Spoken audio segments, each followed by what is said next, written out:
নমস্কার, কলিস কিচেনে সবাইকে স্বাগত জানাচ্ছি। আজ কাঁঠাল বিচি আর ঝিঙ্গে দিয়ে শুকনা মাছ, যেটা শীতল বলে থাকি আমরা, শীতল দিয়ে একটা ঝোল রেসিপি বানাচ্ছি। এটা যারা শুকনা মাছ খেতে ভালোবাসেন আপনারা খুব পছন্দ করবেন আশা করছি এই রেসিপিটা। আর সাথে একটা পেঁয়াজ নিয়ে নিয়েছি। আর কাঁঠাল বিচি দিয়ে এরকম রেসিপি খেতে বেশ ভালো লাগে। কাঁঠাল বিচি শুকিয়ে স্টোর করে রাখলে বেশ অনেক দিন থাকে। আর স্টোর করে রাখা কাঁঠাল বিচি দিয়ে এইরকম নানা রকম রেসিপি বানানো যায়। প্রথমেই একটা বড় সাইজের পেঁয়াজ নিয়েছি। পেঁয়াজটাকে খুব ভালো করে পেঁয়াজের ছিলকাটা ছাড়িয়ে নিচ্ছি। এইরকম রেসিপি একটু ঝাল ঝাল হলে খুব ভালো হয়। এটা একটু ঝাল করে বানাবো। পেঁয়াজটা ছিলকা ছাড়িয়ে নিয়েছি। আমি শীতল দিয়ে বানাচ্ছি, আপনারা এটা কোনো বড় মাছের শুটকি দিয়েও বানাতে পারেন, বা নোনা ইলিশ থাকে, নোনা ইলিশ দিয়েও বানাতে পারেন। এবার একটা পিলারের সাহায্যে ঝিঙ্গাগুলা খুব ভালো করে চেঁচে নিচ্ছি। পিলার দিয়ে ঝিঙ্গা এইভাবে চেঁচে কাটলে খুব সুবিধে হয় আমার কাছে। ঝিঙ্গা বটিতে দিয়ে আমি কাটতে পারি না। পিলারের সাহায্যে এইভাবে ঝিঙ্গা একদম পাতলা করে উপরে ছিলকাটা ফেলে দিচ্ছি। আরেকটা আমি আপনাদেরকে করিয়ে দেখাচ্ছি। এইভাবে ঝিঙ্গার আঁশগুলো পিলারের সাহায্যে ফেলে দিচ্ছি। সম্পূর্ণরূপে আঁশটা ফেলবো না বা ঝিঙ্গার ছিলকাটা ফেলবো না, একটু একটু থাকবে, এতে করে ঝিঙ্গাটা একদম মজে যাবে না, একটু আস্তে আস্তে থাকবে। আর এরকম রেসিপির মধ্যে ঝিঙ্গাটা একটু আস্ত থাকলে ভালো লাগে খেতে। দেখুন, ঝিঙ্গা কিন্তু আমি সম্পূর্ণরূপে গ্রিন কালারের আঁশটা ফেলে দিইনি ঝিঙ্গার। এবার বড় বড় টুকরো করে কেটে নিচ্ছি।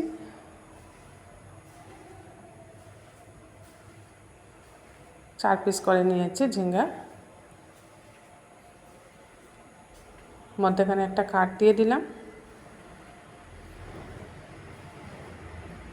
আর বড় পিসটা আমি মধ্যেখানে একটা কাট দিয়ে আরেকটা কাট দিয়ে দিচ্ছি।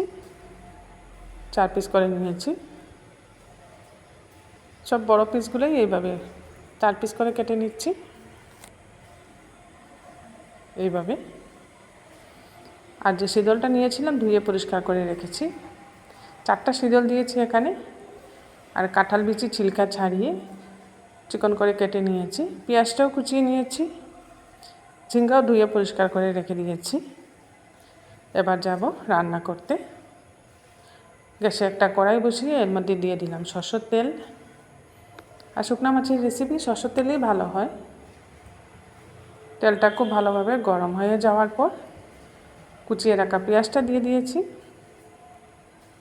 পেঁয়াজটা দিয়ে কিছুক্ষণ ভাজবো।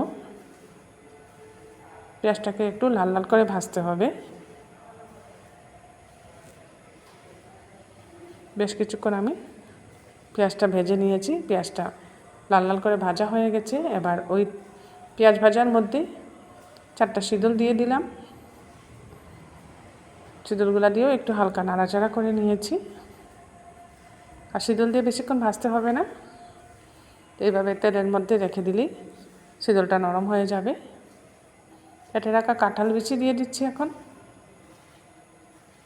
কাঁঠাল বিচির লাল ছিলকাগুলো আমি ফেলে দিই না, এগুলা ওঠাতে একটু সময় লাগবে, তাই এগুলো সহই রান্না করছি, কোনো অসুবিধে নেই। কেটে রাখা ঝিঙ্গাও দিয়ে দিলাম এর মধ্যে। ঝিঙ্গা, কাঁঠাল বিচি সব দিয়ে দিয়েছি। এবার এক এক করে মশলাগুলো দিয়ে দিচ্ছি। প্রথমেই দিয়ে দিচ্ছি এখানে হলুদের গুঁড়া, আর দিচ্ছি লাল লঙ্কার গুঁড়া। ঝিঙ্গার রেসিপি এমনিতেই একটু মিষ্টি মিষ্টি হয়, তবে এটা একটু ঝাল করে বানাবো, তার লাল লঙ্কার গুঁড়া একটু বেশি দিয়েছি। আর দিয়েছি এখানে ধনে গুঁড়া। এই রেসিপির মধ্যে জিরে গুঁড়া লাগবে না। পরিমাণ মতো লবণটাও দিয়ে দিচ্ছি। সব কিছু দেওয়ার পর এবার কিছুক্ষণ এটাকে কষাতে হবে মশলার সাথে। ঝিঙে, কাঁঠাল বিচি, শীতল সব কিছু খুব ভালো করে একটু কষিয়ে নিচ্ছি।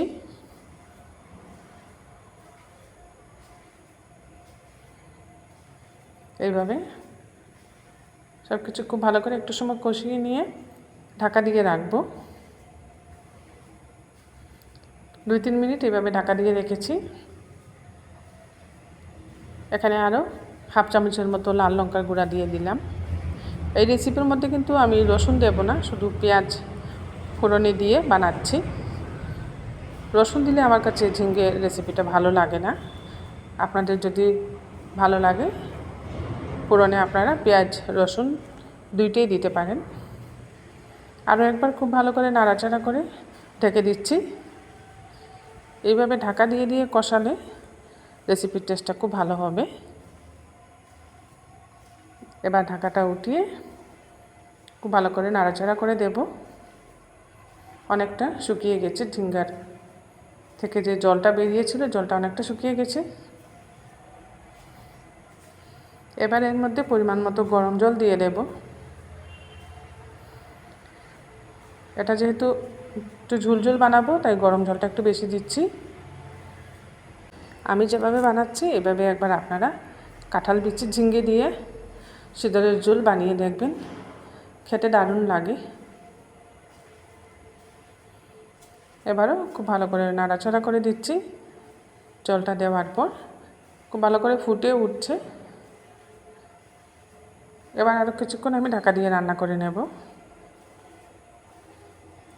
ঝিঙে যেহেতু নরম সবজি আর কাঁঠাল বিচিগুলো যেহেতু চিকন করে কেটে দিয়েছি তাই সিদ্ধ হতে বেশি সময় লাগবে না। দেখুন অনেকটা সিদ্ধ হয়ে গেছে ঢাকা দিয়ে রান্না করার দরুন। ঝিঙেও সিদ্ধ হয়ে গেছে, কাঁঠাল বিচিটাও সিদ্ধ হয়ে গেছে। আর বেশিক্ষণ রান্না করব না। এটা সার্ভিং বলে নামিয়ে সার্ভ করে নেব। আমার এই শীতল কাঁঠাল বিচি আর ঝিঙে দিয়ে ঝোলটা আপনাদের ভালো লাগলে একটা লাইক করে দিবেন। অবশ্যই সবার সাথে শেয়ার করবেন যারা এইভাবে শীতল ঝোল খেতে পছন্দ করেন। ওনারাও বানিয়ে খেতে পারেন, আপনাদের আত্মীয় স্বজন বন্ধু বান্ধব। আর এরকম নতুন নতুন রেসিপি নিয়ে আগামীতেও আমি আপনাদের সামনে হাজির হচ্ছি। সবাই ভালো থাকবেন। নমস্কার।